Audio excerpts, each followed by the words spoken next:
Salut, c'est Chris. Alors, normalement, tu devais avoir la vidéo bilan du mois de mai. Je l'avais préparé et tout. Tu l'auras en décalé semaine prochaine, je pense. Parce qu'il y a plusieurs choses qui se passent en ce moment pour moi. Je suis surpris, premièrement, je suis surpris de l'efficacité de l'esprit sur le physique parce que je vois mon corps évoluer. Mais bizarrement, j'ai eu des symptômes. Il y a une accélération du transit. C'est peut-être lié, mais je suis pas certain de ça. À voir, parce que c'est vraiment éprouvant pour moi quand je dois aller aux toilettes et quand je dois le faire souvent. Là, par exemple, tu vois, ce matin, j'étais aux toilettes et hier soir également. Donc une accélération, parce qu'un jour, depuis longtemps, ça n'avait pas arrivé. Mais attention, je pense qu'il y a des symptômes très liés à des réactivations psychosomatiques en fait. Oui.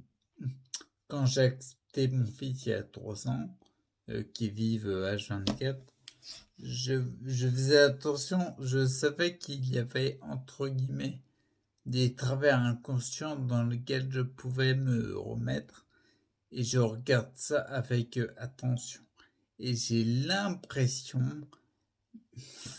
il faut que j'y réfléchisse encore, mais j'ai l'impression qu'il y a des réactivations, je pense. Notamment liées au ce qui est appelé des invariants par le professeur Sloan Selam, l'invariant du déplacement par exemple. J'en parlerai mieux dans le bilan du mois de mai. Il faut que je regarde ça. Du coup, mon objectif est de repérer ce qui éventuellement est contraignant pour ma progression santé, même si je vois des avancées sur certains plans. Contraignant pour et utiliser des floodbacks, ça marche bien. Je pense même, j'ai jamais fait, mais je pense même faire un mélange parce qu'il y a, à mon avis, plusieurs floodbacks qui me correspondraient. Donc, je vais voir ça. Je regarde juste le time. Comme la vidéo est courte, je vais te mettre. Il y a la formation au reste secteur pour ta santé où je délivre pas mal de secrets de santé. Regarde, c'est important. C'est vraiment pour inverser peut-être les habitudes qu'on a comment dire, aller voir quelqu'un pour qu'il s'occupe de notre maladie ou que toi de ta santé, à mon avis. C'est le plus important. Et attends pas que ça aille trop loin. Fais-le très vite. Tu vois, par exemple, je galère, moi, le fait de me être obligé de me redire peut-être qu'il y a des éléments psychosomatiques à revoir dans mon parcours, c'est plus compliqué que lorsqu'on se prend soin de sa santé d'abord. Oh, vaut mieux prévenir que guérir, comme on dit. Bah, c'est un peu ça en fait. Donc je laisse la vidéo, je mets l'autre derrière. Je mets la première vidéo en fait de la formation restricteur pour ta santé. Et n'hésite pas à aller dans la description et la faire. Parce qu'il n'y a pas qu'une vidéo, il n'y a pas que celle que tu vas voir. Il y en a d'autres. Ouais, vas-y. Même si par exemple tu as commencé un parcours depuis longtemps, donne-moi tes retours. C'est intéressant parce que moi aussi je progresse avec les échanges avec toi. Ok? Allez, à plus. Ciao.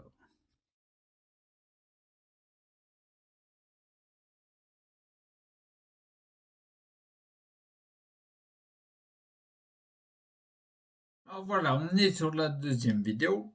On va parler des principes de base. Maintenant qu'on a vu un petit peu les origines de ma démarche, on va parler des principes de base pour rééquilibrer la santé. Le but du jeu dont je vais t'en parler. En fait, quelque part, j'avais marqué sur ma note un nouveau concept, un nouveau paradigme.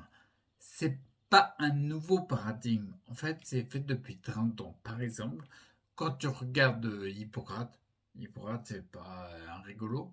Si on regarde par exemple son premier principe, Quand il dit primum non nocere, premièrement, ne pas nuire, c'est ne pas nuire à la santé.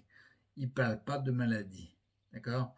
C'est ne pas nuire à la santé. Par exemple, quand tu regardes son quatrième principe fondamental, qui est d'indé per carré, détoxifier, purifier l'organisme. Quand tu détoxifies et que tu purifies l'organisme fait plus de santé. D'accord? Donc vraiment le principe de base, la base, c'est pas ne pas regarder la maladie, mais plus l'amélioration de santé. C'est ce que l'on recherche. Un exemple pour illustrer, je ne vais pas prendre un exemple de santé, mais un exemple pour illustrer. Quand tu prends par exemple un coin à champignons, bah, quand les conditions ne sont pas réunies, il n'y a pas de champignons. C'est pas plus compliqué que ça. Je veux dire, entre guillemets, je crois que c'est les bouddhistes qui disent ça. Quand les conditions sont réunies, les choses se manifestent. Là, c'est la même chose. Si par exemple, les conditions d'une moins bonne santé sont réunies, en effet, il y a une maladie qu'on va nommer qui peut se déclarer. Par exemple, si un terrain est faible, forcément, tu es plus propice à moins résister à un pathogène extérieur. D'accord? C'est plus difficile, un virus ou autre. D'accord? Donc, l'amélioration de santé, c'est un pilier et c'est connu depuis très longtemps. Un autre exemple, par exemple, le feu. Le feu, tu as besoin de différentes conditions, combustible, sel, chaleur et oxygène, par exemple. Si tu as besoin que ça. Si par exemple, il y a le feu et que tu le coupes en oxygène, il va s'éteindre, il va plus se manifester. D'accord? Tu amélioreras l'état parce que le feu va descendre.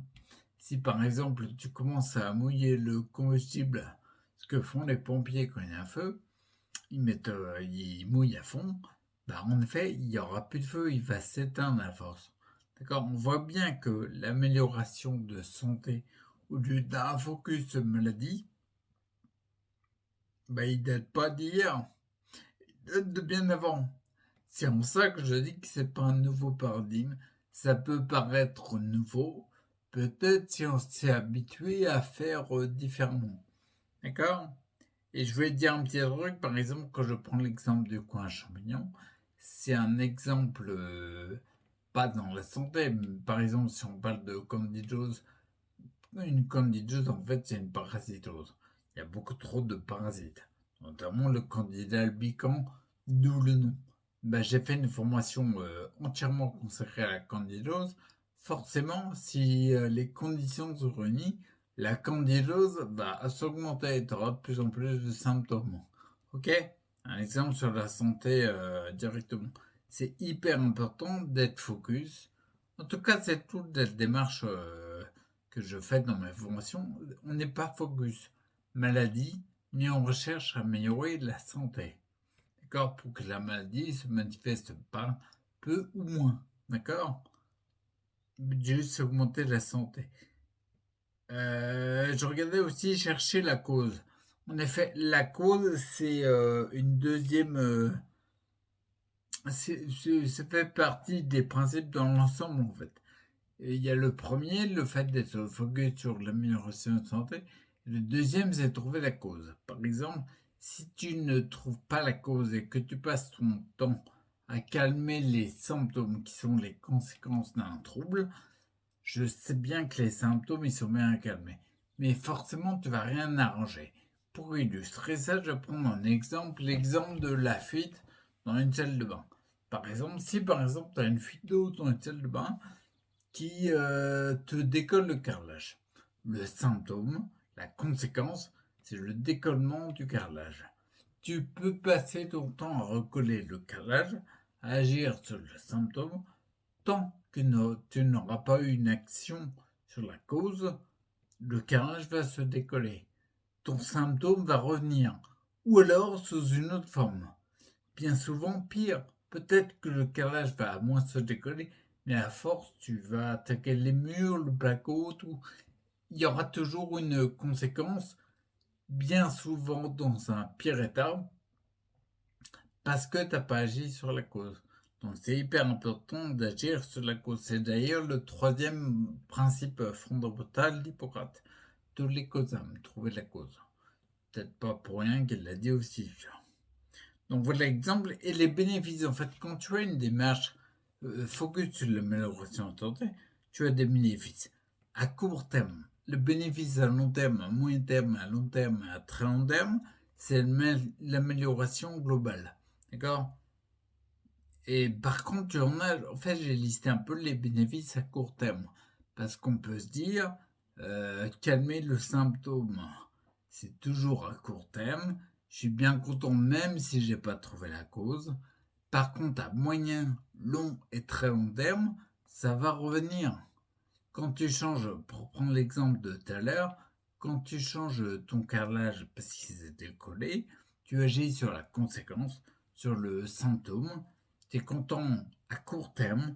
Par contre, à moyen, long et très long terme, tu auras plus de problèmes, en fait, de côté néfaste. Et pour une vie, bah non. Le moyen, le long et le très long terme, c'est pas rigolo. T'as qu'une seule vie, je te rappelle. On n'est pas dans un jeu vidéo avec plusieurs vies. Donc le bénéfice à court terme que tu vas avoir, c'est pour ça que je l'ai mis en avant, c'est qu'en fait, ton focus quotidien, tu es sur la santé.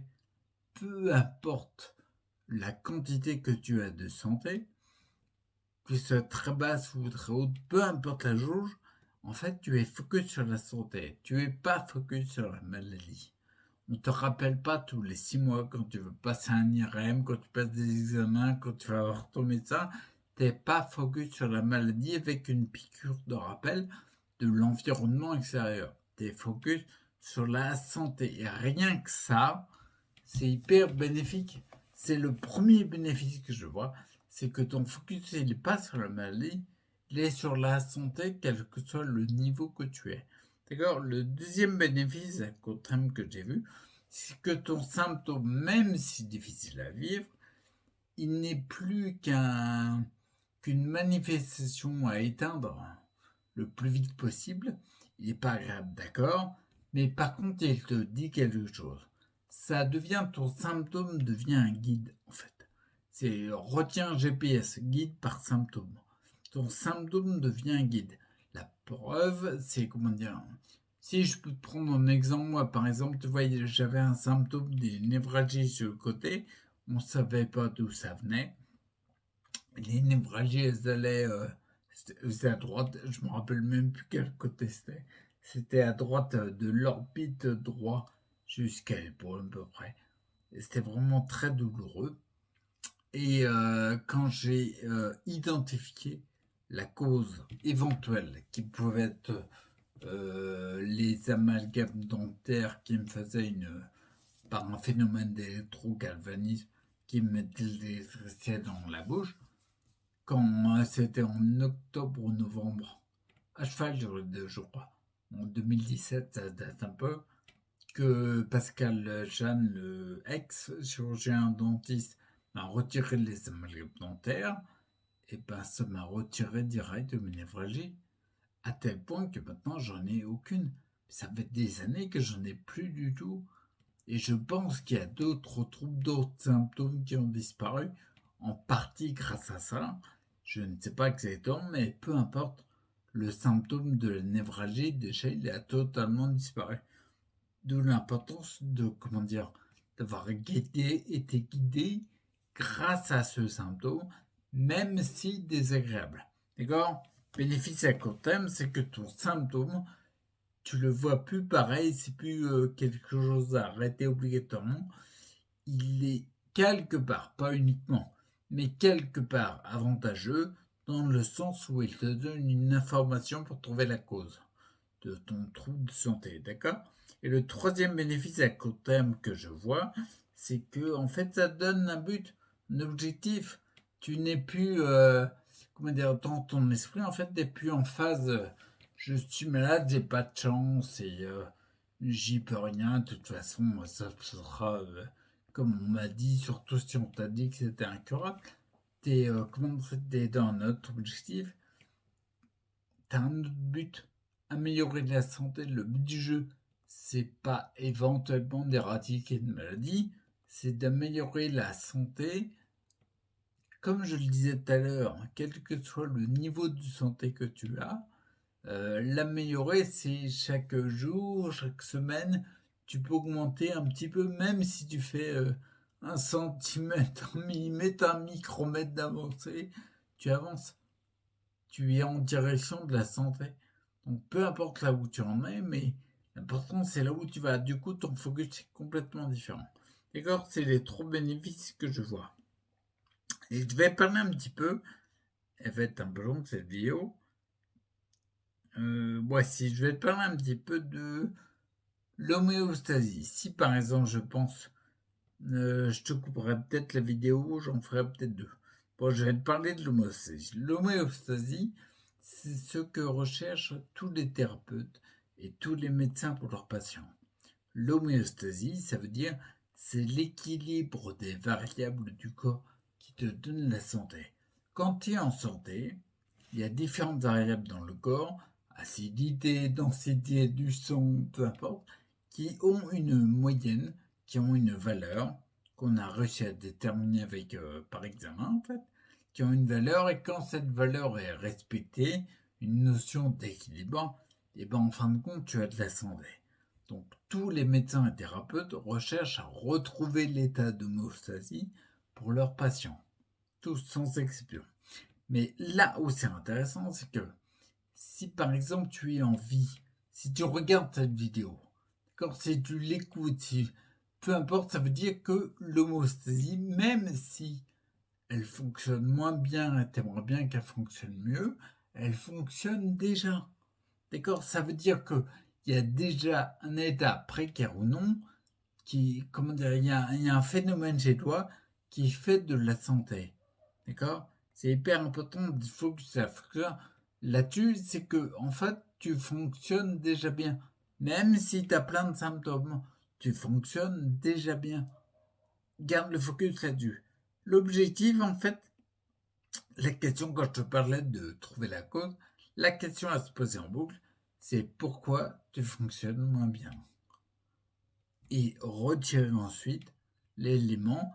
La première partie, je vais te le dire après, mais la première partie, c'est pourquoi tu fonctionnes moins bien. En fait, repérer pourquoi. D'accord? Tu vas peut-être passer du temps à trouver pourquoi. Tu vas peut-être entendre parler que c'est telle chose qu'il faut faire. Expérimente pour regarder s'il y a un impact chez toi. Par exemple, moi, j'avais lu, si je reprends l'exemple des amalgames dentaires, j'avais lu, je sais plus où, livre ou internet, peu importe. J'avais lu en fait le cas d'un mec qui avait retiré ses amalgames dentaires, qui avait plus aucun symptôme de sclérose en plaques. Ok, d'accord. Ben moi, ça m'a pas fait ça. Parce que je l'ai expérimenté, j'ai repéré, j'ai expérimenté le côté. Il se peut que je fonctionne moins bien à cause de mes amalgames dentaires. Ça m'a retiré les névralgies, comme je te disais tout à l'heure, et d'autres symptômes, je pense. Ça m'a pas retiré le mec qui disait conclusion, les amalgames dentaires retirés, ça retire la sclérose en plaques. Je suis, moi, je peux témoigner du fait que ce n'est pas le cas. Et comment dire, mon chemin n'est pas terminé. D'accord, je pense qu'il y a d'autres couches chez moi. Je suis toujours en recherche d'identifier, de repérer, de passer à l'action pour agir dessus. Il y a d'autres éléments qui sont en cause dans mes différents troubles. Mais n'empêche que ça m'empêche pas de constater qu'il y a de l'amélioration. J'améliore ma santé, je ne suis pas focus sur la maladie. D'accord? Donc la question à se répéter en boucle, c'est pourquoi tu fonctionnes moins bien? Et le but du jeu, le deuxième objectif à faire, c'est augmenter la vitalité. Parce que si tu augmentes la vitalité, l'homéostasie qui se fait chez toi, elle va mieux se faire encore. Donc du coup, c'est, comment dire, la deuxième question à se répéter en boucle, c'est comment je peux satisfaire mes besoins vitaux pour que la vitalité se développe.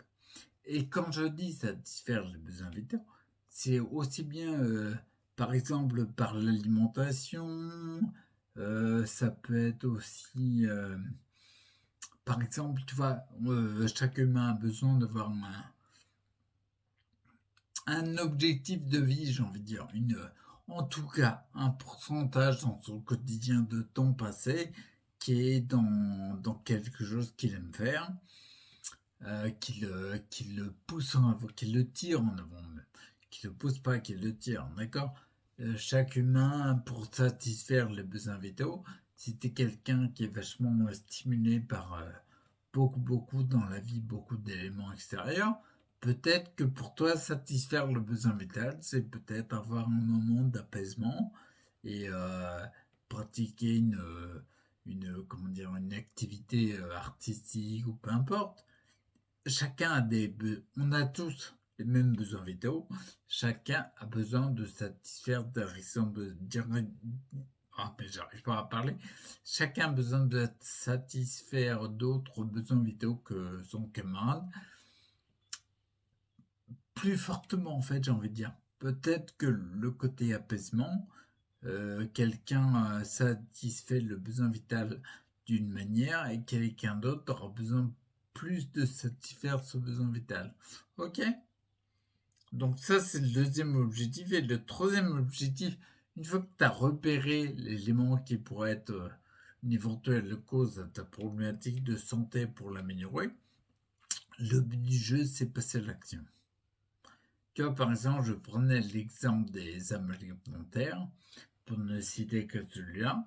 Mais en effet, par exemple, une fois que j'avais repéré par l'augmentation de savoir, mes lectures, etc., je me suis dit, il se peut que ce soit ça. Et j'ai pris rendez-vous, je suis passé à l'action. J'ai recherché un dentiste qui était ouvert à ça, qui avait conscience de ça, qui ne disait pas juste les amalgames dentaires, c'est normal, non, ça vient pas de là. Qui avait pas de. Qui croyait pas en une vérité absolue, quoi. Tu vois, quelqu'un de vert. Donc j'ai fait la démarche de trouver la personne, je l'ai contacté, j'ai pris rendez-vous et j'ai fait le nécessaire pour pouvoir me déplacer le bas. Bref, je suis passé à l'action. Et ça, c'est une condition sine qua non à une amélioration de santé. C'est qu'une fois qu'il y a de l'opérage, on a besoin de passer à l'action. On peut faire toutes les lectures du monde. On peut repérer éventuellement tout ce qu'on veut. Tant qu'il n'y a pas de passage à l'action, il n'y a rien qui évolue. Donc voilà, en gros, c'est les objectifs pour retourner à l'homéostasie. La question à se poser en boucle, c'est pour ça, pourquoi on fonctionne bien, repérer, satisfaire les besoins vitaux, et puis, comment dire, une fois qu'on a repéré, passer à l'action. Hyper important. Et la dernière chose que j'ai notée, en fait, c'est des règles. Et les règles, ils sont vachement tirées du principe d'Hippocrate. La première règle à suivre, c'est ne pas nuire. Premièrement, ne pas nuire, ne pas être nuisible à la santé. D'accord? Très important de repérer les différents éléments qui peuvent être nuisibles à la santé. Par exemple, pour les cas particuliers, être nuisible à la santé, ça peut être l'alimentation, ça peut être ce que tu bois, ça peut être ce que tu respires, ça peut être là où tu habites, ça peut être là où tu travailles. C'est différent en fonction du cas particulier. Mais la première règle, c'est premièrement ne pas nuire. Et en plus, quand on fait ça, on respecte le premier principe d'Hippocrate. Il va être content. Ouais, à mon avis, il sera content. Et la deuxième règle, je terminerai là-dessus. Le but du jeu, ça va être de soutenir la vie. Parce que la vie, on l'a vu, en fait, il y a l'homéostasie qui se fait en toi. Quand tu soutiens la vie, ben, la santé se fait. Donc soutenir la vie, c'est deux choses. On fait, on renforce ce qui fonctionne déjà et on reconstruit s'il y a besoin de reconstruire. Par exemple, ah tiens, je vais prendre cet exemple-là. Il est très bon pour finir, pour illustrer aussi bien le fait de ne pas nuire, la première règle, et la deuxième règle sur soutenir la vie en renforçant, reconstruisant. Ne pas nuire, par exemple, ton foie.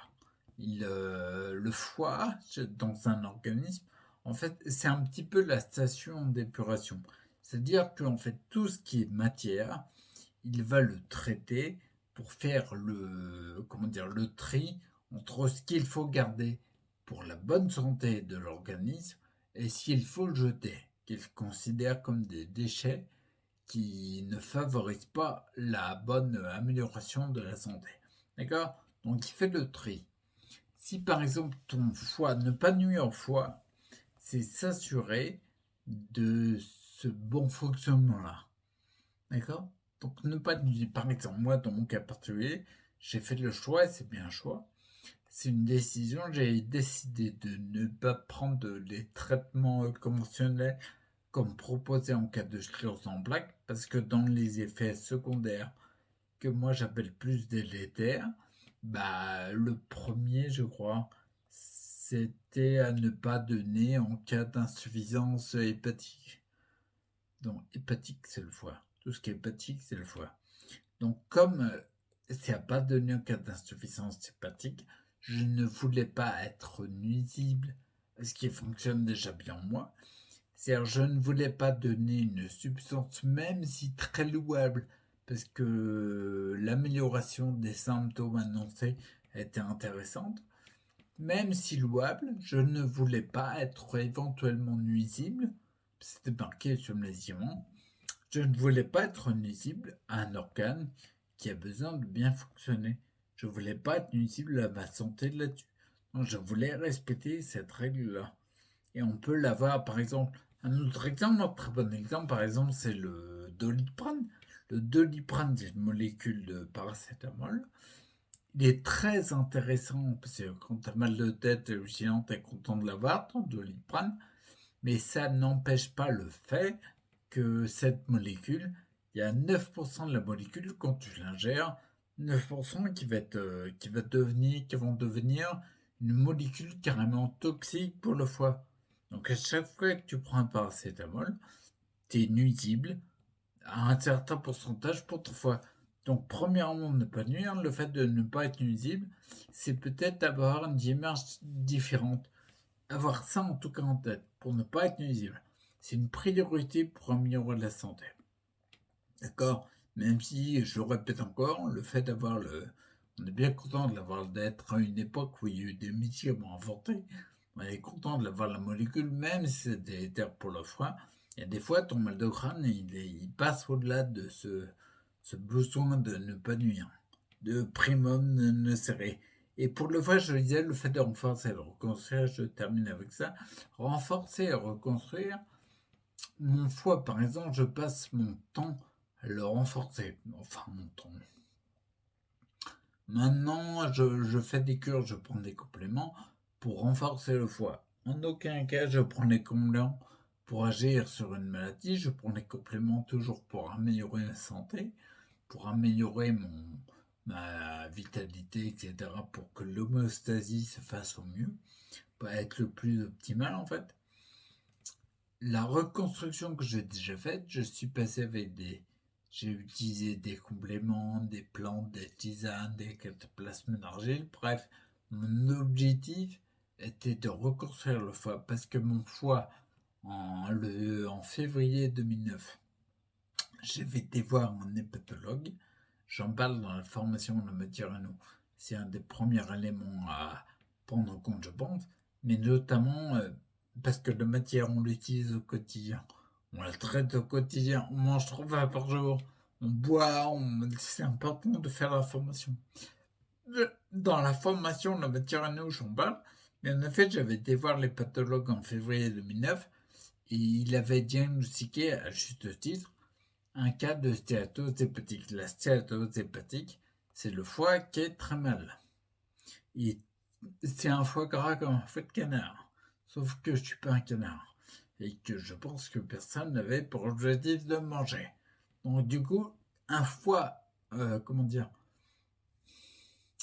foie gras, une stéatose hépatique, c'est un foie qui fonctionne moins bien.